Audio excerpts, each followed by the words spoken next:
Quand on est non-résident, quand on est expat, on se dit qu'investir en France, ça peut être une très bonne solution. Le problème, c'est que beaucoup de gens vont faire des erreurs. Et donc, ils vont forcément se décourager et dire par ailleurs que ça ne vaut finalement pas le coup. Mais c'est parce qu'ils auront fait des erreurs. Et donc, forcément, si vous écoutez ces gens-là, vous ne voudrez pas investir en France ou alors vous ferez vous aussi des erreurs. Alors, dans cette vidéo, c'est ce qu'on va voir. En fait, finalement, qu'est-ce qu'il faut faire pour investir en France quand on habite à l'étranger? Je vais vous parler d'un plan en 5 étapes. Ces 5 étapes, si vous les respectez, vous pourrez faire des bons investissements en France et vous ferez les choses correctement. La première étape consiste tout simplement à définir sa zone d'investissement. Ça paraît évident, mais pour beaucoup de gens, finalement, ça ne l'est pas vraiment. C'est-à-dire qu'ils ne savent pas où ils veulent investir. Or, le début, le démarrage en immobilier, c'est savoir où vous voulez investir. Alors, la première question à se poser, c'est qu'est-ce que vous voulez faire? Pourquoi finalement vous voulez investir? Alors, la réponse bateau serait de dire pour avoir du patrimoine, pour avoir des revenus. Oui, mais c'est pas suffisant. Il faut aller beaucoup plus loin. Ok, pourquoi vous voulez avoir des revenus? Qu'est-ce qui fait que vous avez besoin de revenus? Est-ce que vous en avez besoin? Est-ce que vous voulez en avoir plus? Est-ce qu'au contraire, c'est juste la diversification? Parce qu'en fonction de la réponse, eh bien, la ville changera. Qu'est-ce que je veux dire par là? Si c'est pour avoir des rentes, pour vous créer vraiment du cash flow, pour vous créer une certaine liberté financière, évidemment, je vous déconseille d'investir dans une ville comme Paris parce que les prix de l'immobilier sont trop chers, il n'y a pas beaucoup de rendement, vous ne pourrez pas autofinancer vos logements dans la plupart des cas, et en plus, vous n'aurez pas de cash flow en fait. Donc là, je vais vous dire, en effet, il faudra viser plutôt une ville avec un prix du mètre carré inférieur à 2500 € du prix mètre carré. Ça peut être une ville comme Le Mans, ça peut être une ville comme Poitiers, ça peut être une ville comme Niort, ça peut être une ville, bref, vous voyez, en dessous de 2500 € du prix au mètre carré si vous voulez avoir des rentes, si vous voulez vous créer une liberté financière, vous voulez vraiment vivre de ça à moyen terme. La deuxième réponse potentielle, c'est votre retraite. Et dans ce cas de figure, vous n'avez pas besoin de revenus immédiats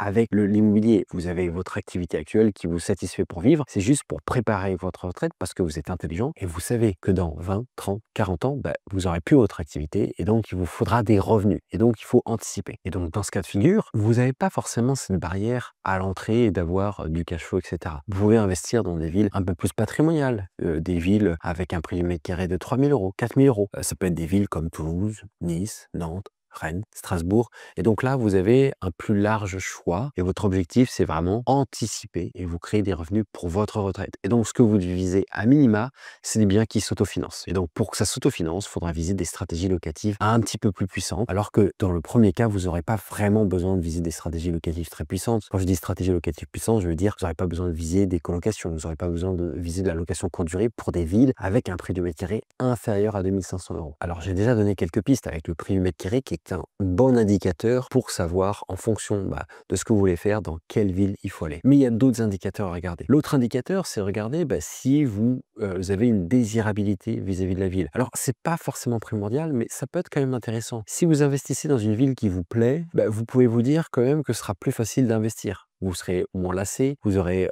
également plus d'intérêt à investir dans cette ville-là parce que vous pourrez plus convaincre les gens. Les locataires, vous serez plus emballés, vous aurez plus de passion et vous tiendrez un peu plus longtemps. Et puis, si vous désirez cette ville-là, vous pouvez vous dire que 99% des gens auront et apprécieront également cette ville-là. Maintenant, c'est pas un critère absolu, c'est pas si grave si vous désirez pas à 100% cette ville-là, c'est juste un petit plus. L'autre chose à regarder, c'est les fondamentaux économiques de la ville. Parce que c'est bien de se dire, oh, ok, j'investis dans une ville avec un prix du mètre carré inférieur à 2500 €, mais si la ville, c'est catastrophique, vous allez faire un mauvais investissement à moyen terme, à long terme, même à très court terme. Pourquoi? Peut-être parce qu'il n'y aura pas d'activité économique, parce que les locataires vont partir, les habitants vont partir, et donc vous vous retrouvez avec un investissement super en théorie, mais en pratique, vous n'aurez pas de rendement. Donc, il faut faire très attention à ça. Alors, pour garder le dynamisme et les fondamentaux économiques, il y a plusieurs choses à regarder. La première chose à regarder, c'est est-ce qu'il y a des écoles? Est-ce qu'il y a des universités? Est-ce qu'il y a des études supérieures qui sont possibles? Et ça, c'est quand même assez intéressant parce que qui dit ville avec étudiants, dit quand même en général ville très attractive d'un point de vue immobilier. Et donc, vous pourrez avoir des jeunes actifs, des étudiants. Une fois que vous avez regardé donc les écoles, étudiez si oui ou non il y a de la présence d'entreprises.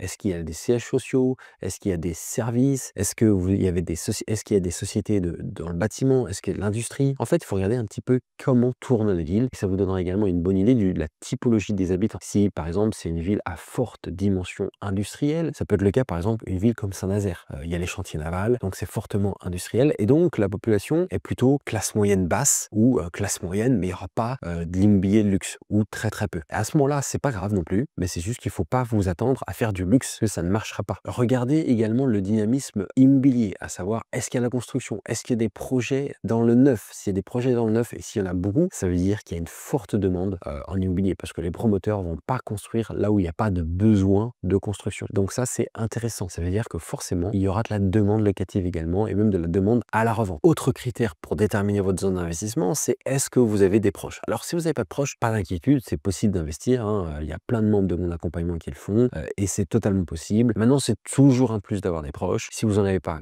gravissime, je le répète une fois de plus, faut pas s'inquiéter. Mais si vous en avez, utilisez-les. Ok, à quel moment ce proche, il peut m'aider? Est-ce qu'il peut m'apporter un réseau? Est-ce qu'il connaît des agents immobiliers? Est-ce qu'il connaît une banque? Est-ce que lui-même est client d'une banque? Il faut vous dire tout ça parce que toutes les personnes qu'il peut potentiellement connaître, même si il les connaît pas parfaitement, même si c'est pas des amis, c'est des personnes que vous pouvez vous contacter et donc vous faire avancer dans le processus d'acquisition et d'investissement. Et puis la dernière chose pour votre zone d'investissement, il faut conquérir votre zone. Il faut vraiment l'assaillir, il faut que vous la connaissiez par cœur. Et là, c'est plus de l'immobilier. On a fait avant l'identification des zones d'investissement. Qu'est-ce qu'il faut regarder pour savoir si c'est une bonne zone d'investissement qui correspond à vos critères? Et maintenant, il va falloir étudier le marché immobilier. Donc ça veut dire quoi? Connaître le prix du mètre carré de la ville, connaître les différents quartiers et les différents prix du mètre carré dans chaque quartier, connaître les mauvais quartiers pour les exclure définitivement de votre zone de prospection parce qu'on n'investit pas dans les mauvais quartiers. Les mauvais quartiers, ça prendra beaucoup de temps pour qu'ils deviennent très bien, voire même ils ne deviendront jamais bien, il faudra peut-être des siècles. Donc on n'investit pas dans ces mauvais quartiers. Une fois qu'on connaît les différents prix mètre carré, et là je reviens aux stratégies locatives. Ok, dans ce quartier-là, ça veut dire quelle stratégie locative est possible. En centre-ville, je peux faire de la location courte durée, oui, normalement ça sera assez intéressant parce qu'il y aura de la demande, ne serait-ce que pour le tourisme. Autre chose, ok, ce quartier-là, il y a une université qui est proche. Ah, ça veut dire que je peux peut-être faire une colocation. Intéressant. Peut-être que je peux faire un studio meublé. Intéressant. En fonction de chaque quartier, il va falloir étudier les possibilités de stratégie locative. Et donc ça, évidemment, il faut l'étudier. Il y a plusieurs paramètres en prendre en considération. Mais vous avez l'essentiel des clés pour y arriver. Une fois que vous avez fait cette première étape de défrichage et de décision par rapport à la zone d'investissement, là, on avance et vous avez fait un grand pas. On arrive à la deuxième étape. Et la deuxième étape, ce n'est pas rechercher un BNB.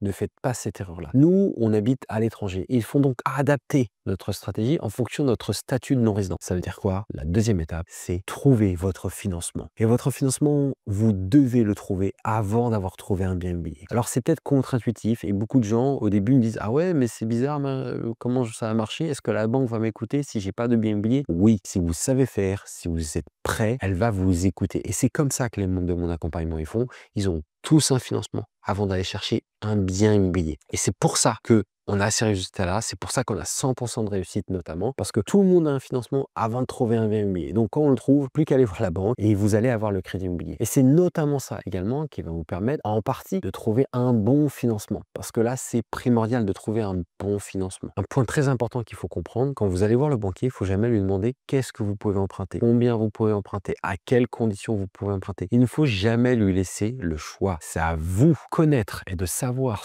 comment vous voulez emprunter, à quelles conditions vous voulez emprunter et lui imposer. Parce que si vous laissez le choix au banquier, il va vous donner un mauvais financement. Alors que vous, si vous arrivez, vous êtes formé, vous savez comment faire les choses avec vos conditions, il va vous écouter et il va devoir s'y plier tôt ou tard. Peut-être pas sur tout, mais sur la plupart des choses, vous serez donc en position de force. Par rapport au financement, évidemment, essayez d'obtenir un financement en mettant le moins d'apport possible. Moins vous mettez d'apport, plus vous aurez un effet de levier, donc plus vous aurez un effet d'enrichissement. Parce que moins vous mettez d'argent sur la table, plus vous pouvez emprunter, plus finalement la banque vous prête de l'argent. Or cet argent, c'est pas vous qui allez l'embourser, c'est votre locataire. Par rapport à ça, je tiens à le dire, vous êtes non-résident, vous pouvez emprunter. Faut arrêter, j'entends beaucoup de bêtises. Ah, je savais pas que c'était possible d'emprunter. Est-ce que c'est vraiment possible? Oui, c'est possible d'obtenir des financements. Quand on est français et qu'on habite à l'étranger, c'est totalement possible. Autre fausse croyance, croire qu'il faut mettre 40-50% d'apport ou je ne sais quoi. Non, vous pouvez emprunter dans les mêmes conditions que si vous étiez résident français. Encore faut-il savoir le faire. Je ne vais pas l'expliquer ici, ce serait beaucoup trop long, mais nous, c'est ce qu'on arrive à faire. Et c'est ce que j'ai réussi à faire. J'ai réussi à emprunter 1 500 000 € d'emprunt en mettant 5% d'apport. Ça veut dire que j'ai mis environ 65 000 € pour emprunter 1 500 000 €. Et à partir de là, j'avais mon patrimoine de construit, j'avais mes locataires qui me remboursaient, j'avais fait des bons investissements, le tour était joué. Ça peut paraître facile et en réalité, c'est pas si compliqué. Mais évidemment, il faut maîtriser certaines choses que je pourrais pas tout aborder ici, mais c'est totalement possible et tu peux toi aussi y arriver. Quatrième étape, rechercher le bien immobilier. C'est bon, vous avez eu votre financement, vous avez eu votre accord verbal avec le banquier, vous avez noué une relation très importante avec le banquier. Donc maintenant que c'est fait, l'autre étape, recherchez votre bien. Et donc, vous avez étudié votre zone d'investissement, vous la connaissez par cœur, vous avez obtenu votre financement, vous pouvez aller rechercher votre bien. Par rapport à ça, il y a un point important à indiquer. Vous allez aller rechercher votre financement dans votre zone d'investissement. Vous avez votre zone d'investissement, votre financement, il faut l'avoir dans votre zone d'investissement. Maintenant que vous recherchez votre bien, vous allez le rechercher où? Dans votre zone d'investissement. Tout doit se faire dans votre zone d'investissement, dans la plupart des cas, sauf exception que je ne pourrais pas aborder ici. Pour rechercher votre bien immobilier, maintenant, c'est 3 choses essentiellement. C'est mettre les bonnes stratégies en place, du temps et de la réactivité. Si vous faites ces 3 choses-là, vous aurez votre bien, votre pépite que vous aurez décroché, vous apportera du cash flow, un autofinancement ou du moins une retraite. Et donc, il faut absolument suivre toutes ces étapes. Concrètement, ça veut dire quoi? Allez sur les plateformes en ligne, mettez des alertes sur toutes les plateformes en ligne, analysez les annonces tous les jours. En analysant les annonces tous les jours, vous obtiendrez une connaissance du marché irréversible. Vous avez étudié le marché initialement, mais là, vous allez étudier en pratique. En plus, vous allez scanner tous les biens immobiliers. Et donc forcément, vous allez connaître tous les biens immobiliers, vous allez connaître quels sont davantage les bons prix, les mauvais prix, et vous aurez accès à certaines bonnes affaires. L'autre chose, allez démarcher les agents immobiliers. Appelez des agences immobilières. Présentez-vous au téléphone, ça suffit, pas besoin de prendre un billet d'avion pour aller vous présenter. Dites ce que vous recherchez, où est-ce que vous le recherchez. Dites que vous êtes solvable, vous avez déjà votre financement et vous pouvez même, pourquoi pas, montrer l'email de votre banquier pour donner encore plus de crédibilité et l'agent immobilier va vous écouter parce qu'une personne, un acheteur, un investisseur qui a déjà son financement, c'est rare. Et donc, vous aurez cet avantage dans votre poche avec vous. Une fois que vous l'avez trouvé, il va falloir faire une visite. Là encore, pas besoin de prendre de billets d'avion. Il suffit de faire des visites en visio. Depuis le Covid, le marché a beaucoup changé, les mœurs ont changé. De nos jours, la visio sur WhatsApp, c'est courant. À mon époque, quand j'ai commencé à investir en 2016-2017, quand j'étais à Hong Kong et que j'ai investi en France, il n'y avait pas WhatsApp, ou alors c'était le début, ça existait certes, mais on ne faisait pas de la visio. Je ne sais même pas si ça existait à l'époque, je pense pas. Quand les agents immobiliers, je ne le faisais pas, donc je pense pas que ça existait. Pas cette option-là, tout simplement. Et puis, les gens étaient assez fermés. Pareil, numéro étranger, ça ne marchait pas du tout. Maintenant, avec le Covid, avec la mondialisation, beaucoup de choses ont évolué. Et les agents immobiliers, vous pouvez faire des visites en visio pour avoir une bonne idée. Vous pouvez demander des plans pour pouvoir vous projeter, savoir comment vous pouvez aménager le bien, de quelle manière. Et puis, si vous voulez une dernière vérification du bien immobilier, faites intervenir une société de rénovation, une société de travaux que vous connaissez. Et pour ça, évidemment, il faut avoir un réseau idéalement. Demandez à vos proches, à intégrer ou parler à des experts, intégrer un groupe, une communauté qui va savoir vous donner des sociétés de travaux. Ça va énormément vous aider. C'est sûr que si vous démarrez de zéro, vous n'avez aucune expérience et vous faites ça tout seul, ça vous prendra beaucoup de temps et vous ferez beaucoup d'erreurs. Alors que si vous parlez à quelqu'un qui l'a déjà fait, forcément, ça sera beaucoup plus simple. Vous gagnerez énormément d'années d'investissement et vous éviterez toutes les erreurs. Donc, ce que je recommande, et ça, j'aurais pu le dire avant, formez-vous, parlez à une personne qui l'a déjà fait, vous gagnerez beaucoup de temps et vous éviterez les erreurs. Voilà, c'est fait. Maintenant, on va dire que vous avez votre bien immobilier. J'ai passé volontairement quelques étapes parce que ça serait un peu trop long sinon cette vidéo. Maintenant, j'ai envie de dire, la prochaine étape, c'est la fiscalité. Normalement, c'est à penser quand même un peu avant lors du démarrage de l'étude de la zone d'investissement. Il faut quand même penser à la stratégie fiscale qu'on souhaite mettre en place, même si c'est pas totalement primordial au début. Vous pouvez le faire même un petit peu plus tard, mais la fiscalité, il va falloir évidemment la prévoir. Parce que je tiens à le dire, la fiscalité peut tout changer dans votre investissement. Vous pouvez avoir fait la meilleure étude de votre zone d'investissement. Vous pouvez avoir le meilleur financement au monde. Vous pouvez même avoir déniché la meilleure pépite au monde. Si la fiscalité est mauvaise, vous aurez fait un mauvais investissement. Qu'est-ce qu'une bonne fiscalité? Bon, là, je pourrais pas aborder tous les régimes d'imposition, ça serait trop long, mais grosso modo, il y a 2 catégories. Il y a la location nue, la location meublée. La location meublée, c'est généralement beaucoup plus intéressant parce que vous pouvez déduire beaucoup plus de charges. Et donc, qui dit déduction de charges beaucoup plus conséquente, dit une base imposable beaucoup plus petite. Vous pouvez également décider d'utiliser un véhicule tel qu'une SCI, une SARL. C'est quand même assez spécifique. Il va falloir étudier est-ce que ça marche déjà par rapport à votre objectif, est-ce que ça marche par rapport à votre pays de résidence. Il y a des pays de résidence dans lesquels une SCI, par exemple, il va y avoir une double taxation parce que votre pays de résidence fait mal les choses. C'est pas de la faute de la France généralement, c'est plutôt la faute de votre pays de résidence, mais c'est comme ça. Il va falloir également voir quel va être l'impact dans votre pays de résidence. Bon, ça fait beaucoup de choses. Peut-être que vous allez prendre peur, mais il ne faut pas prendre peur. C'est juste que, évidemment, la fiscalité, c'est quand même de l'expertise. Moi, j'ai étudié la plupart des conventions fiscales et ça change de pays en pays. Premier point, ça change également en fonction de votre objectif. Est-ce que vous voulez investir seul, à plusieurs? Est-ce que vous voulez faire ça pour votre retraite? Est-ce que vous voulez transmettre ça à vos enfants? Ou au contraire, vous voulez juste avoir des rentes? En fonction, il y aura différentes stratégies fiscales à utiliser. Idéalement, par contre, il y a un point commun à chaque fois. Il va falloir utiliser un régime fiscal dans lequel vous pourrez déduire un maximum de charges et dans lequel, idéalement, vous aurez également une imposition de la plus-value la plus moindre. Et là encore, c'est possible quand on est non-résident d'être totalement exonéré de plus-value, mais encore faut-il savoir faire les choses. Et là, une fois de plus, ce serait un peu trop long pour que j'aborde concrètement tout. Ce que je peux vous dire en tout cas, c'est que vous pouvez être exonéré de plus de 100 000 euros de plus-value. C'est quand même conséquent. Bon, maintenant, on va dire que tout ça a été fait. Vous avez signé le compromis, vous avez signé l'acte authentique parce qu'évidemment, vous avez eu votre prêt parce que vous avez bien fait les choses. Et puis, maintenant, il va falloir faire les travaux. Une fois que les travaux vont être faits, il va falloir mettre en location. Bon, je vais un petit peu vite sur les travaux et la mise en location, mais parce que, bon, les travaux, en fait, c'est aussi beaucoup de réseaux et beaucoup de connaissances. Si c'est de la rénovation pour tout rénover, généralement, vous pouvez compter environ 800 euros du prix du mètre carré pour tout rénover s'il faut refaire l'électricité, le sol, la peinture, la cuisine, la salle de bain. Généralement, ça va être le prix du mètre carré moyen. Maintenant, si vous allez dans une ville comme Saint-Tropez, comme Paris, ça va coûter un peu plus cher. Autre chose, il va falloir étudier votre devis. Le devis, ça s'étudie. Il va falloir voir les différents postes. C'est primordial de voir les différents postes parce que si vous avez un devis rénovation travaux et il n'y a rien d'autre, en fait, vous savez pas ce qui va être fait. Vous savez même aucun argument auprès